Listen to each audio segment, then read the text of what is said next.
欢迎收听偶像随身听第11集。从这一集开始，小编会做一系列的爵士音乐的发展的一个介绍。因为爵士音乐这个类型，其实在音乐历史上面，它是一个非常有意义的一个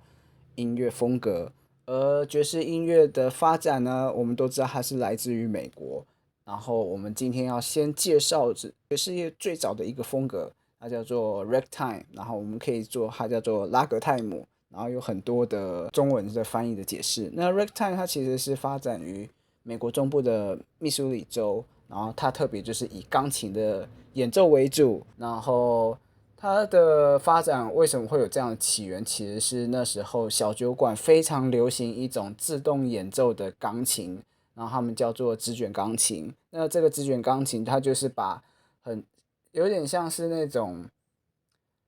音乐盒的一个概念，它就是要把一些乐谱转换成一个很像密码的东西，然后卷成一卷，然后它会放在钢琴的中间，然后让它转动的时候，然后钢琴它就可以自动播放。当然，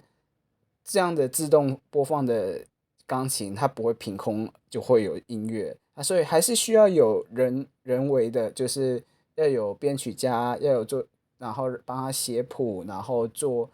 乐谱上面的转译，然后做一些技术的一个转换。那时候最著名的这个 ragtime 的一个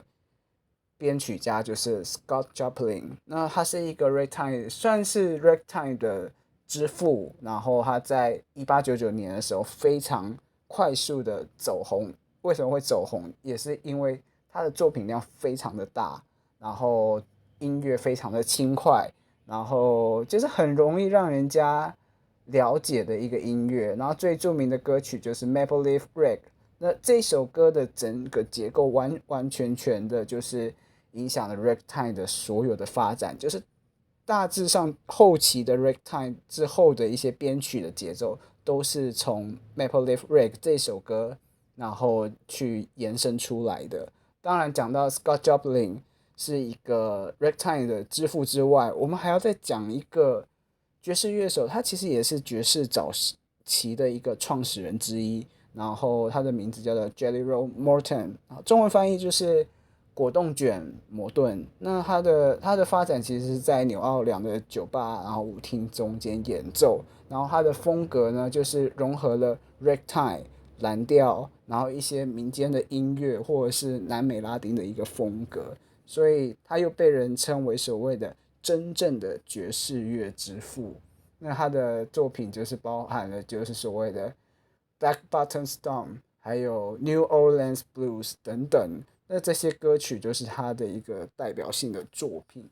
那今天这样的简单的介绍 Ragtime 的这个爵士乐的先驱，其实就是让大家对爵士乐的发展有一个最基本入门的一个概念。因为 Ragtime 其实对于爵士乐的发展是非常重要的一个起点。它有非洲音乐的一个节奏，又有当地美国流行进行曲的一些元素，然后创造出这样独特的一个音乐风格，也让爵士乐有一个非常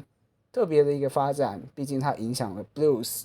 就是蓝调，还有一些 swing 大乐队摇摆时期的很重要的一个音乐基础。那希望大家喜欢这一集的介绍。那下一集我们也会开始慢慢介绍一些大乐队时期的一些音乐。谢谢大家，拜拜。